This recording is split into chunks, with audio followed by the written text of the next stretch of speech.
How's it going, guys? I'm KTO, and welcome to my 2017 NFL mock draft. Quick note, I don't believe any of the quarterbacks in this class should go as early as they do, but with the scarcity of talent and team desperation, it's a simple supply and demand concept. It's bound to happen. They're going to go earlier than they should. Anyways, let's just jump right into it with the number one pick. Obviously, it's going to be Myles Garrett. No need to waste any more time on this pick. Let's move on to number two. San Francisco selects Soloman Thomas. Honestly, they could pick a quarterback here, but they just did sign Brian Hoyer, and I know Kyle Shanahan likes him a lot. And their GM John Lynch knows better than anyone about building a team through defense.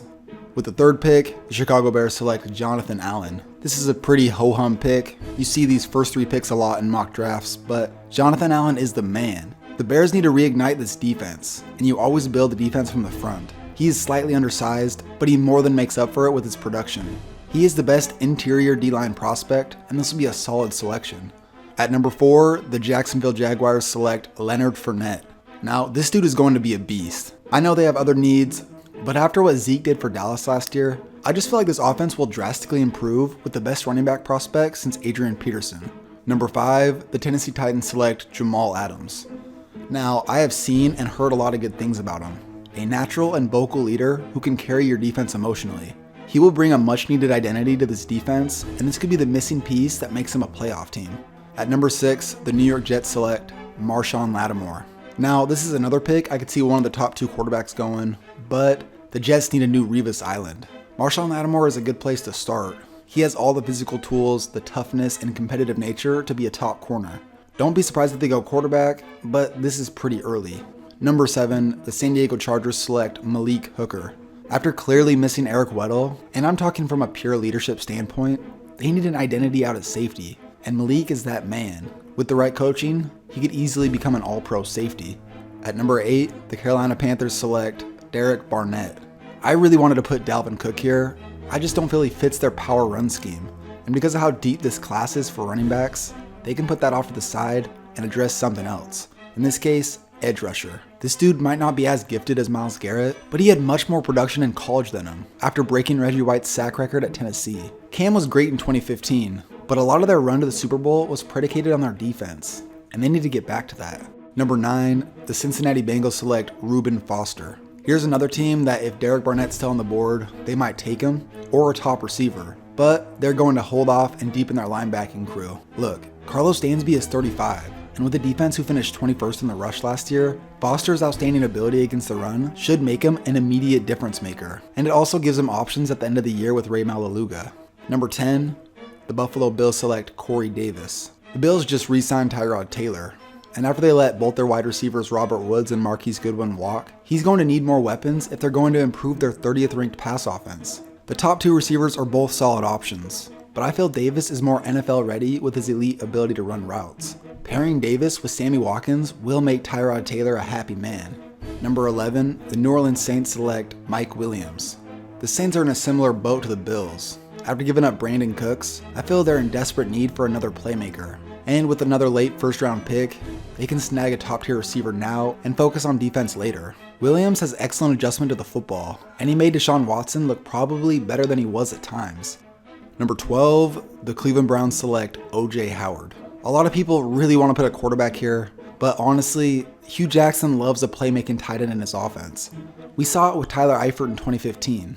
They go with one of the better tight end prospects in a while, aka the Jimmy Graham who can block. Number 13, the Arizona Cardinals select Deshaun Watson. This will be my first of 4 quarterbacks that are picked in the first round. This team has talent all over the field, but the end is near for Carson Palmer. So they go with the national champion himself, a proven winner who has the killer instinct you want in your leader. Maybe with a year or 2 under Palmer, he could be just what they're looking for. Number 14, the Philadelphia Eagles select Dalvin Cook. The Eagles did finish 10th in rushing yards last season, but it doesn't tell the whole story. Darren Sproles and Ryan Matthews aren't any sort of long-term answer. Sproles is 33, and Ryan Matthews is inconsistent at best. Cook will take some pressure off of Wentz, and I also feel he fits Doug Peterson's scheme. Then at number 15, the Indianapolis Colts select Taco Charlton. They need an edge rusher, and in a very top-heavy draft for edge rushers, Taco Charlton would be a solid selection. He's an extremely explosive athlete who helped Michigan become one of the most stout defenses in college football last season. He's got a rare combination of size and speed, and he draws a lot of comparison to Chandler Jones and received the same skepticisms he did out of college. If he turns out as good as Jones has been, the Colts will be very pleased. Number 16, the Baltimore Ravens select John Ross. Even though he's had some injury concerns this offseason, Ross has potential to light up the league. You saw his speed at the combine. He has real playmaking ability, and the Ravens could definitely use that. Number 17, the Washington Redskins select Christian McCaffrey. Yeah, they have Rob Kelly, and he proved to be solid last season, but he's limited. McCaffrey's versatility is much needed, and the Redskins should find creative ways to get him involved. Honestly, this offense can be one of the most dynamic offenses in the league next season with the addition of Terrell Pryor and Christian McCaffrey. Number 18, the Tennessee Titans select Marlon Humphrey. Tennessee's secondary is already much improved with their first pick, and now they can address the bigger need in their secondary, which is corner. Humphrey grades out as one of the top corners in the draft, and even some teams have him as their top guy. With these two picks, this defense becomes one of the most improved defenses right away, after being the 30th ranked pass defense last season. Number 19, the Tampa Bay Buccaneers select Malik McDowell. Here's another team that wants to address their running back need, but I'm telling you, there are such high quality running backs later, so they can focus on another need. Here, it's defensive tackle. As far as talent goes, Malik is top 10 pick worthy, but he has a few red flags with effort and how passionate he is. Why the Bucs take a risk on him is because I feel they don't really mind taking a risk on high ceiling players. They picked up Noah Spence last year even though he had red flags, pretty much based on his high ceiling. You put Malik alongside Gerald McCoy, this could be scary. Number 20, the Denver Broncos select Garett Bolles. The Broncos need some blindside help, and Garett Bolles definitely fills that need. Even though this is a relatively weak draft class for tackles, he's still a solid pick. I feel this is one of the more safe picks made so far. Number 21, the Detroit Lions select Jabrill Peppers. This is kind of a wild card selection, considering you don't really know where he's going to line up. But that's the beauty of it. They need help in the secondary and at linebacker. In OTAs and preseason, they can find out where he best fits in their scheme. To me, he should be one of the more intriguing rookies to watch this upcoming season. Number 20, the Miami Dolphins select Zach Cunningham. I feel the Dolphins have to fill their biggest need. According to multiple sites, that is linebacker. Cunningham's natural instinct and block shedding ability even have some scouts believing he's better than Reuben Foster. And after I watched some tape on this dude, he should not drop this far in the draft. He's an extremely underrated prospect that deserves the same recognition as some of the other defensive players. Number 23, the New York Giants select Ryan Ramczyk. Here's the continuing trend. Another team that needs a running back, and if Cook or McCaffrey still on the board, they might pick them. But since they're not, they're going to focus on a more glaring need. With issues of how poorly Ereck Flowers has played, they will take the most pro-ready tackle out of Wisconsin. Honestly, you can't go wrong with a Wisconsin tackle. Number 24, the Oakland Raiders select Tre'Davious White. I think the Raiders are just a few pieces away from being Super Bowl contenders. One of those pieces is corner. And Tre'Davious White is a lengthy and athletic corner out of LSU who has a ton of experience. And after having a solid combine, I believe he's proven he's first round pick worthy. Number 25, the Houston Texans select Mitchell Trubisky. The Texans' future is unclear at quarterback, so they take arguably the best one in this class. If he drops this far, they would be happy to take him. He could end up starting right away and be one of the more hyped up rookies because of the support system around him.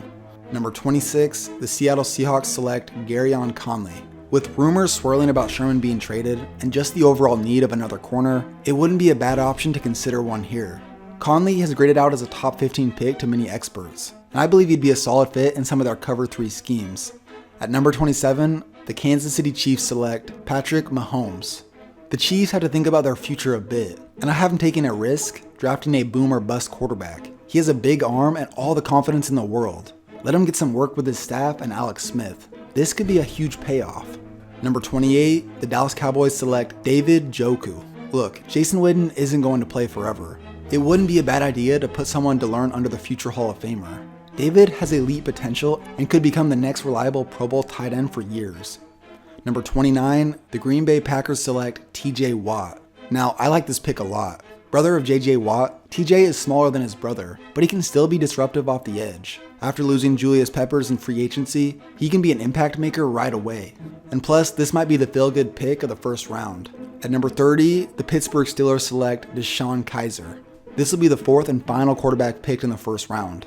I had a hard time figuring out what they're going to do here. The Steelers are in dangerous territory here pretty soon if they don't find Big Ben's replacement. I believe it's a must to get someone now to sit behind Big Ben and learn behind him for a few years. Kizer has tremendous upside. Honestly, this could be the next Brett Favre and Aaron Rodgers situation.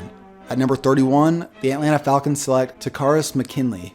As long as the Falcons keep improving their pass rush, they will be relevant. If he's still on the board at this point, they would be fooling themselves not to pick him. At number 32, the New Orleans Saints select Budda Baker. Budda Baker has major burners. A former state champion in the 100 meter, he draws comparison to former safety Bob Sanders. He can go play nickel right away and try to help the worst pass defense in the league from last year. Overall, this last pick should end the first round very nicely.